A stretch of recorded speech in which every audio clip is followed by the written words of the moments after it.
Right ఇక ఉత్తరాంధ్ర ప్రజలను భయభ్రాంతులకు గురి చేస్తున్న పెతాయ్ తుఫాను కాట్రేని కోన వద్ద 12 గంటల 15 నిమిషాలకు తీరాన్ని తాకింది. అమలాపురంకి 20 కిలోమీటర్ల దూరంలో పెతాయ్ తుఫాను తీరాన్ని తాకడంతో ఆ ప్రాంతాల్లో గంటకు 80 నుంచి 90 కిలోమీటర్ల వేగంతో గాలులు వీస్తున్నాయి. తుఫాన్ కారణంగా తూర్పు గోదావరి జిల్లాలోని ఆయా ప్రాంతాల్లో ఈదురు గాలులతో కూడిన భారీ వర్షాలు కూడా కురుస్తున్నట్టుగా తెలుస్తోంది. అయితే ఈ తుఫాను ప్రభావం కాకినాడతో సహా పలు ప్రాంతాల్లో ఇంకా 2 గంటల పాటు కొనసాగనున్నట్టు వాతావరణ శాఖ తెలిపింది.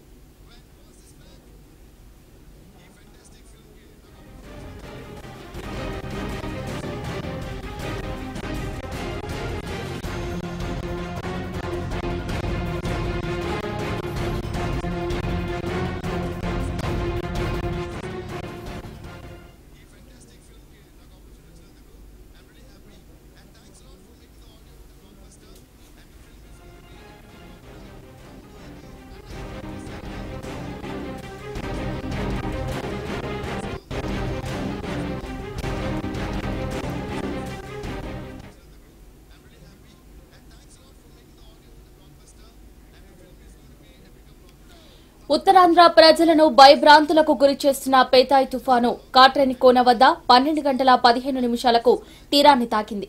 అమలాపురంకి 20 కిలోమీటర్ల దూరంలో పెతాయ్ తుఫాన్ తీరాన్ని తాకడంతో ఆ ప్రాంతాల్లో గంటకు 80 నుంచి 90 కిలోమీటర్ల వేగంతో గాలులు వీస్తున్నాయి. తుఫాను కారణంగా తూర్పు గోదావరి జిల్లాలోని ఆయా ప్రాంతాల్లో ఈదురు గాలులతో కూడిన భారీ వర్షాలు కూడా కురుస్తున్నట్టుగా తెలుస్తోంది. అయితే ఈ తుఫాన్ ప్రభావం కాకినాడతో సహా పలు ప్రాంతాల్లో ఇంకా 2 గంటల పాటు కొనసాగనున్నట్టు వాతావరణ శాఖ అధికారులు తెలిపారు.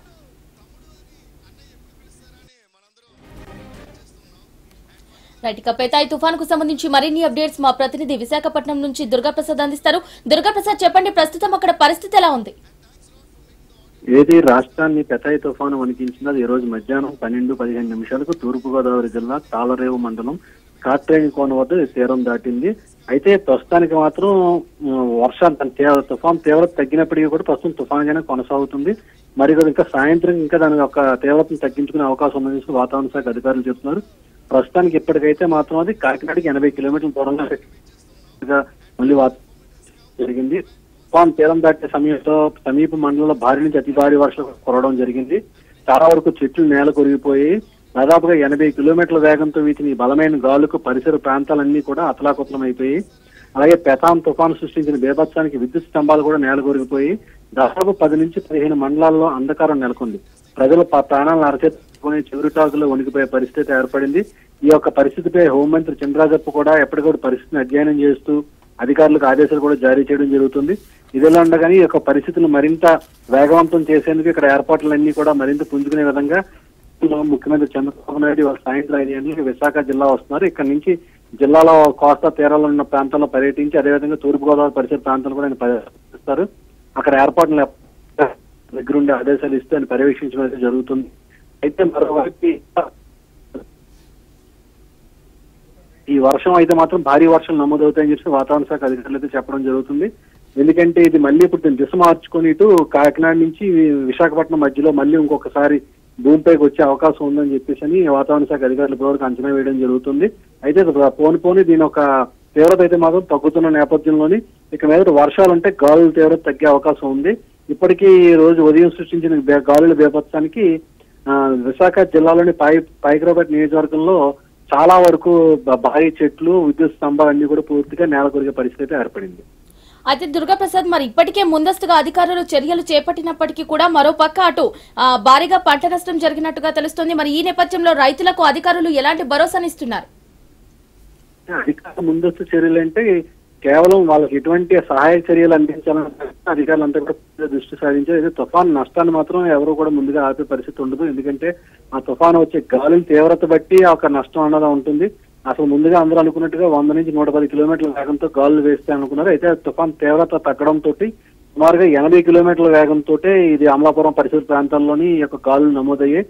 దీంతో కొంతవరకు మాత్రమే నష్టం జరిగింది. అయినప్పటికీ కూడా పలు ప్రాంతాల్లో అంధకారం ఇప్పటికీ కూడా కొనసాగుతుంది. ఇప్పుడు ఆ పనులన్నీ వేగవంతం చేయడానికి అధికారులు ఎప్పటికక్కడికి మండల కేంద్రంలో సన్నద్ధంగా ఉన్నారు. ఈ నేపథ్యంలోనే ప్రస్తుతం పనులు కూడా వేగంగా జరుగుతున్నాయి. అయితే ఇంకా మరింత వేగం పెంచేందుకు ముఖ్యమంత్రి చంద్రబాబు నాయుడు ఈ యొక్క వీటన్నిటిని కూడా సమీక్షించేందుకు స్వయంగా ఆయన కూడా సాయంత్రం నగరానికి రాబోతున్నారు. Right Durgaprasad, thank you.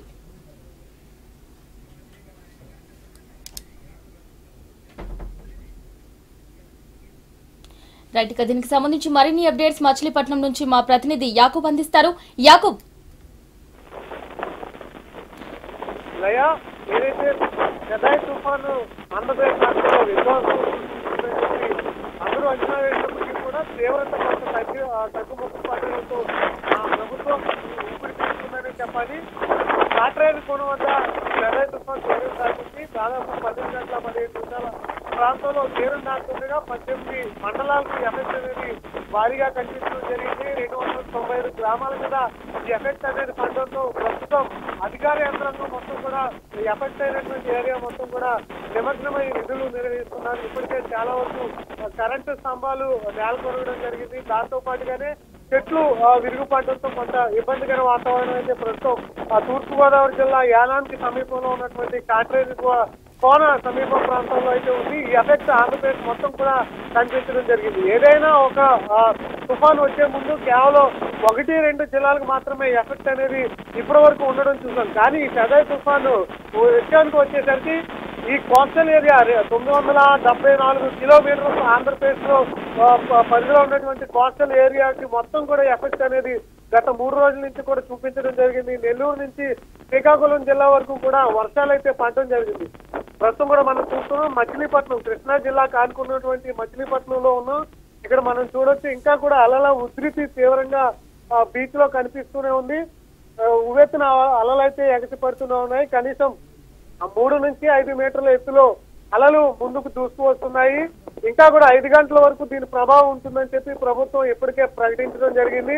5 గంటల తర్వాత తీవ్రత తగ్గుముఖం పడుతుందని చెప్పి అధికార యంత్రాంగం భావించడం జరుగుతుంది. ఇప్పటికే మంత్రులు నారాయణ కావచ్చు, చింద్రజబ్ కావచ్చు, దేవినేని ఉమా కావచ్చు, ఆదినారాయణ రెడ్డి కావచ్చు, వీరంతా కూడా ఇప్పటికే ఆ పరిస్థితిని అంతటిని కూడా సమీక్షిస్తూ ముందుకు వెళ్ళడం జరుగుతుంది. ఇప్పటికే మనం చూస్తున్నాం సముద్ర తీర ప్రాంతంలో చాలా అలలు అనేవి తుఫాను తీరం దాటినప్పటికీ కూడా అలల తీవ్రత అనేది ఎక్కువగా కనిపిస్తుంది. ఈ కారణంగా చేపల వేటకు ఎవరు కూడా మత్స్యకారులు తుఫాను దాటిందని కదా అని చెప్పి వెళ్ళొద్దు అని చెప్పి కూడా ఇప్పటికే హెచ్చరికలు జారీ చేస్తున్నారు. ఇప్పటికే ఆ తీరంలో 7వ నెంబర్ ప్రమాదిక హెచ్చరికలు కూడా కొనసాగుతూనే ఉన్నటువంటి పరిస్థితి అయితే తీరాల్లో ఉంది. Right Yakub, thank you.